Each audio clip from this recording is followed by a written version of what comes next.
안녕하세요. 건강플러스 정세윤입니다. 손안에 전자기기나 스마트폰을 들고 다니는 게 익숙한 요즘, 자신도 모르게 구부정한 자세로 장시간 스마트폰을 사용하는 경우가 많습니다.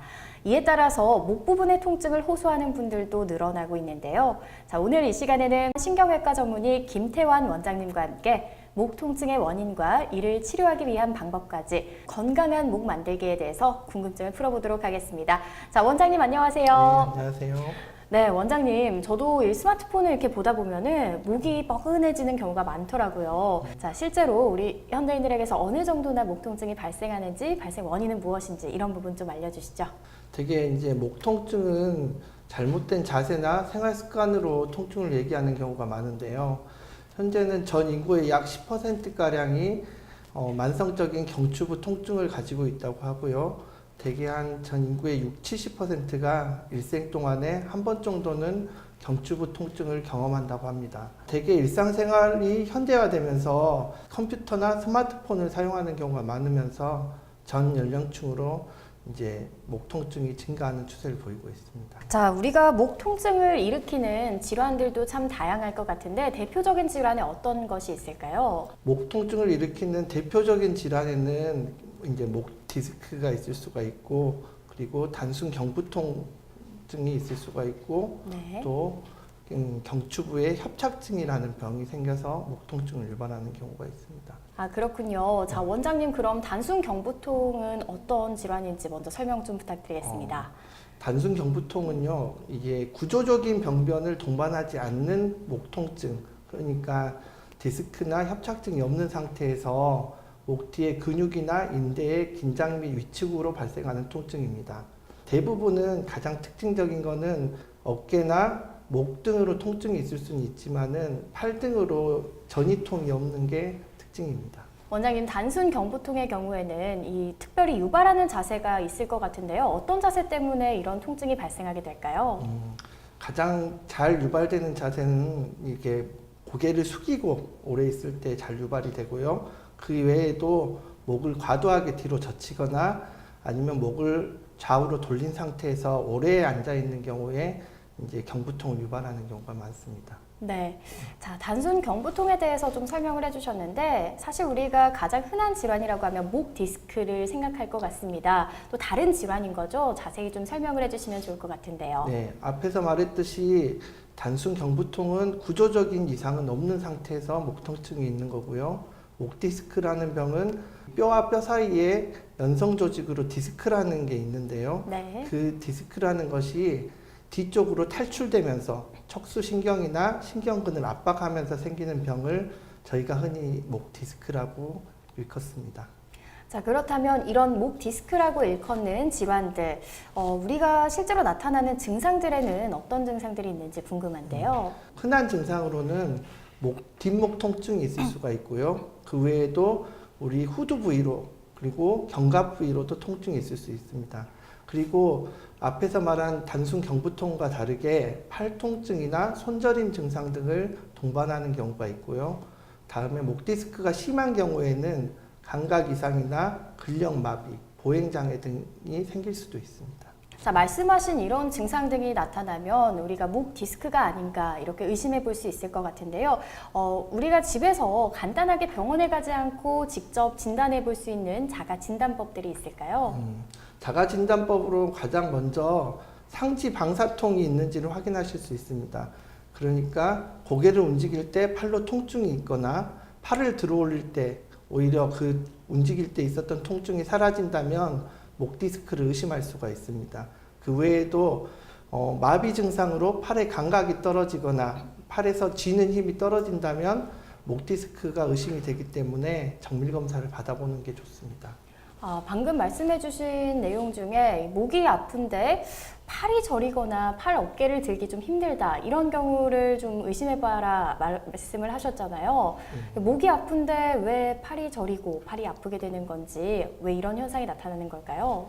그거는 앞에서 말했듯이 목 디스크가 생기게 되면 이 디스크가 뒤쪽으로 탈출되면서 신경근을 압박을 하게 됩니다.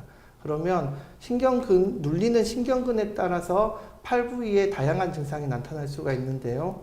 예를 들어서 경추 4, 5번의 디스크가 탈출이 되면 우리 어깨 쪽으로 통증이 생길 수가 있고요. 네. 5, 6번에 생기면 우리 팔의 첫 번째, 두 번째 손가락을 따라서 저리거나 통증이 있을 수가 있습니다.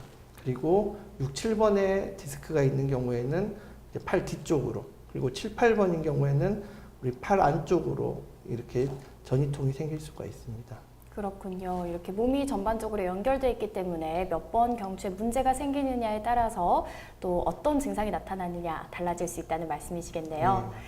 자, 그러면 이런 증상들이 나타났을 때 우리가 병원에 가게 되죠. 이 병원에 가면 검사를 하게 될 텐데요. 우리가 어떤 이학적인 검사를 하게 되는지 먼저 설명을 좀 부탁드릴게요. 이학적인 검사라는 거는 유발 검사라고도 하는데요. 첫 번째로는 아까 말했듯이 고개를 돌리면서 통증이 증가하는지를 확인을 하게 됩니다. 대개 우리 스퍼링 테스트라고도 하는데 이제 디스크가 있는 방향으로 고개를 돌리게 되면 이완되는 손해가 통증이 유발하게 되는 검사가 있겠습니다. 네. 그 외에도 숄더 어덕션 테스트라는 게 있는데 그거는 오히려 아프던 저리던 팔을 머리 위로 이렇게 들었을 때 네. 그때 통증이 완화되는지를 확인하는 검사가 있겠습니다.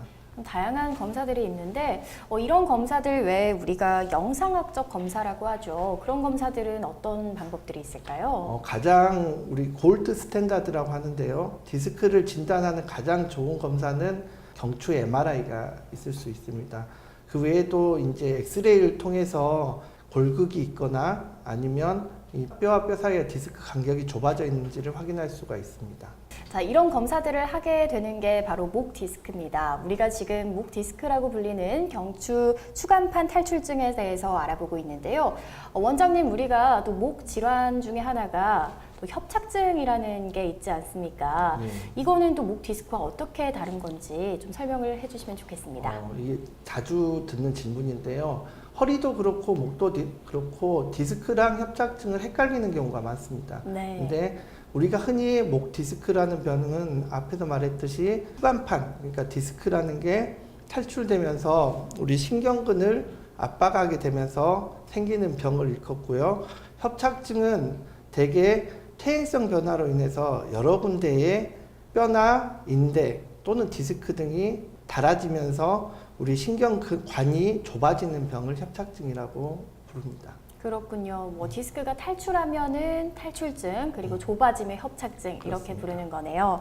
자, 심할 경우에 척수증도 생길 수 있다는데 이 척수증이랑 무엇인지 좀 설명을 해주시면 좋을 것 같아요. 목 디스크는 허리 디스크랑 가장 큰 차이가 이런 척수병증이 생길 수가 있는데요.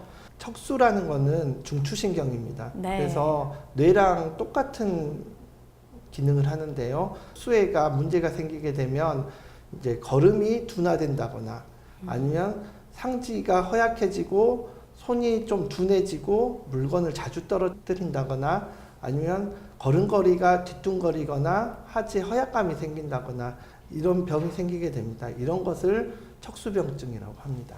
그렇군요. 참 목과 관련된 질환에도 정말 많은 증상과 많은 질환이 있다 이렇게 생각이 드는데요. 자, 우리가 목 디스크와 감별을 좀 해봐야 될 그런 질환들의 어떤 것들이 있을까요?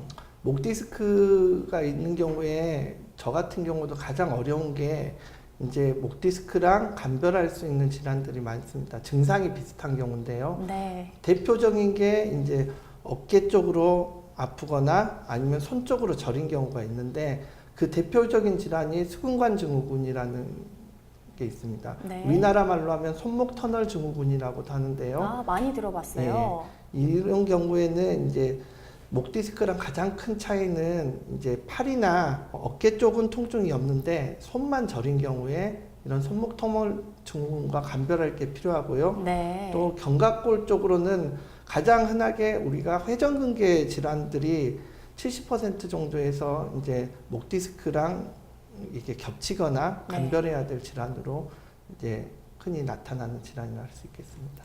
좀 어떤 질환인지 잘 모르겠다 하시는 경우에는 병원을 찾아서 정확하게 상담을 하고 또 찾아보면 알 것 같습니다. 자, 우리가 오늘 목 디스크에 대해서 다양하게 이야기를 나눠보고 있는데요. 이렇게 내가 어떤 질환인지 확실하게 알았다면 이제는 그에 맞는 다양한 치료를 또 해야 될 텐데요. 목 디스크의 치료 방법 어떻게 진행이 될까요? 목 디스크는 크게 치료를 나눈다면 보존적 치료와 이제 침습적 치료로 나눌 수가 있습니다. 보존적 치료라고 하는 거는 말 그대로 이제 통증 완화를 위해서 자세 교정을 하고 이제 약물 치료를 하고 물리 치료를 하고 또 이제 신경 차단술이라고 해서 디스크가 있는 부위에 스테로이드 등을 주사 치료를 하는 경우가 있습니다. 대표적인 게 이제 신경 성형술을 들 수가 있는데요. 네. 최근에 이제 목 디스크의 비침습적 치료로서 수술하기 전 단계에 해당하겠습니다. 어떤 식으로 하냐면 우리가 이제 엑스레이 장비를 보면서 이제 목 디스크가 있는 데에 바늘을 접근시키고 그 바늘을 통해서 플라즈마를 쏴서 디스크를 녹이는 치료가 되겠습니다. 가장 큰 장점은 마취가 필요 없고 네. 또 이제 바늘만 집어넣기 때문에 흉터가 없고 다음에 수술 후 보조기가 오래 찰 필요가 없습니다. 그래서 현대인들 같은 경우에는 사실 치료만큼이나 중요한 게 일상 복귀가 중요한데요. 그렇죠. 그런 일상 복귀에도 상당히 장점이 있다고 할 수 있겠습니다. 그렇군요. 자, 비수술적 치료 방법 중에 신경 성형술에 대해서 이야기를 해주셨는데요. 자, 그렇다면 우리가 좀 목 디스크가 심한 분들의 경우에는 아무래도 비수술적 치료뿐 아니라 수술적 치료도 고려하게 될 것 같습니다. 어떤 방법들이 있을까요? 모든 목 디스크를 다 비수술적 치료로 치료할 수는 없습니다. 네. 특히나 수술을 부담스러워하고 싫어하기 때문에 이제 많은 분들이 치료 시기를 놓치는 경우가 많은데요. 현재는 수술적 치료도 아주 좋은 경우가 많습니다. 가장 대표적인 수술적 치료로는 전방 디스크 제거술 및 골 유압술이 있고요. 네. 다음에 인공 디스크 치환술이라는 게 있습니다. 그 외에도 가장 최신에는 이제 경피적 내시경을 통해서 디스크를 제거하는 방법이 있겠습니다. 네, 세 가지 정도를 말씀을 해주셨는데요. 그 중에서 가장 먼저 말씀해주신 방법, 전방 디스크 제거술 및 골 유합술, 이름이 참 어렵네요. 이 네. 방법은 어떤 방법인지 좀 설명해 주시면 좋겠습니다. 가장 어떻게 보면 교과서적인 치료를 할 수 있는데요. 이거는 우리 허리 디스크랑 가장 목 디스크가 다른 점이 척수신경을 제낄 수가 없기 때문에 대개 네. 목 디스크 수술은 전방으로 접근을 하게 됩니다. 네. 그래서 전방으로 접근을 해서 디스크를 다 제거를 하고 그러면 이제 뼈하고 뼈 사이에가 디스크가 받쳐줄 게 없기 때문에 거기에 이제 인공뼈를 집어넣게 됩니다. 인공뼈나 아니면 개인의 자기 뼈 자가골 이식을 하게 되고요. 네. 그래서 골유압술이란 말을 씁니다. 그래서 전방에 있는 디스크를 제거를 하고 골유압을 시킨다는 뜻에서 이런 이름이 붙었습니다. 자, 원장님 골 유압술의 경우에는 관절을 제거한다고 하셨는데 이런 부분에 있어서 우리가 좀 일상생활에 문제는 없을지 궁금하거든요. 관절을 제거한다고 하면 상당히 걱정을 하시는 분들이 많은데요. 네. 실제로 우리가 고개를 숙이거나 돌리는 관절은 대개 우리 경추 1, 2번과 2, 3번 관절이 하게 됩니다. 네. 그래서 관절 하나 정도를 이제 움직임을 제한을 준다고 해서 일상생활에 눈에 띄게 불편한 정도는 없다고 보시면 됩니다. 대개 제 환자들 같은 경우를 보면 한 골유압술을 2군데 정도, 그러니까 2관절 정도 했을 경우에는 크게 생활하는데 불편하다고 호소하시는 분들은 없는 걸로 알고 있습니다.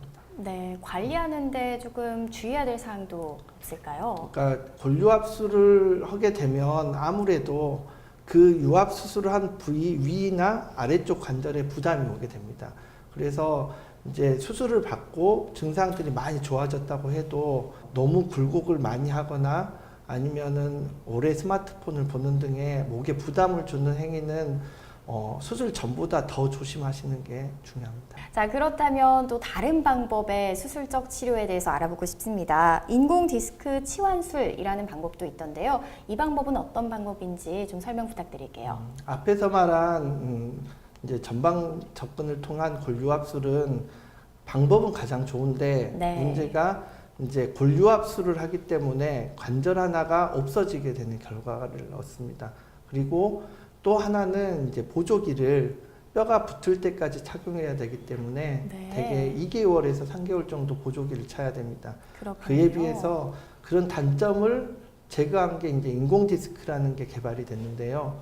인공 디스크라는 거는 수술 방법은 거의 비슷합니다. 네. 전방으로 접근을 해서 디스크를 다 제거한 다음에 거기에다가 인공뼈를 넣는 대신에 이제 움직일 수 있는 인공 디스크를 집어넣게 됩니다. 그러면 이제 관절을 인공 디스크로 바꿔서 이제 치환을 시키는 거기 때문에요. 보조기를 오래 찰 필요도 없고 관절을 희생시킬 필요도 없는 좋은 수술 방법입니다. 이 방법의 경우에는 관절이 좀 그대로 유지가 된다. 그리고 보조기를 착용할 필요가 없다라는 점을 장점으로 꼽아주셨네요. 자, 그럼 또 다른 방법이죠. 수술적 치료법 중에 경피적 내시경 디스크 제거술. 이 방법 무엇이고 장점은 어떤 점이 있는지 알아보겠습니다. 현재 가장 최신의 방법이고 가장 덜 침습적인 방법이 되겠는데요. 네. 이제 경피적 내시경 디스크 제거술도 방법이 앞으로 접근하는 방법과 뒤로 후방 접근 방법이 있습니다. 둘 다 뭐 특별한 큰 차이는 없는데요. 이제 장점이라고 하면 내시경이 들어갈 정도의 구멍만 내면 되기 때문에 네. 흉터가 작고 따라서 전신 마취를 할 필요가 없습니다. 그리고 모든 디스크를 제거하는 게 아니기 때문에 앞에서 말한 골류압술 같이 관절을 희생시킬 필요도 없고, 네. 그리고 보조기 착용 기간도 짧고 가장 중요하게 사회복귀도 가장 빠르게 할 수 있다는 장점이 있습니다. 그렇군요. 빨리 좀 복귀를 해야 되시는 분들이라면 이 방법을 선택하면 좋겠고 가장 최근에 나온 방법이라는 것 알고 계시면 되겠습니다. 자, 이 밖에 좀 다른 목 수술 방법에는 어떤 방법들이 있을까요?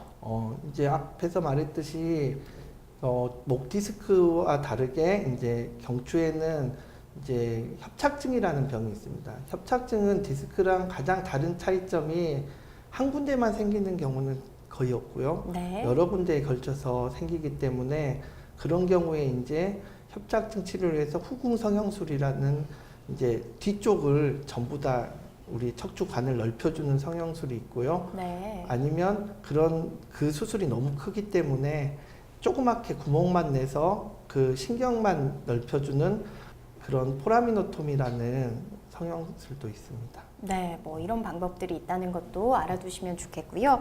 자, 수술을 하고 나서 우리가 회복 기간이 어느 정도 되는지 이 부분도 굉장히 중요하다고 생각이 되는데요. 각 수술별로 회복 기간은 어느 정도나 될까요? 잠깐 앞에서 제가 설명을 드렸는데요.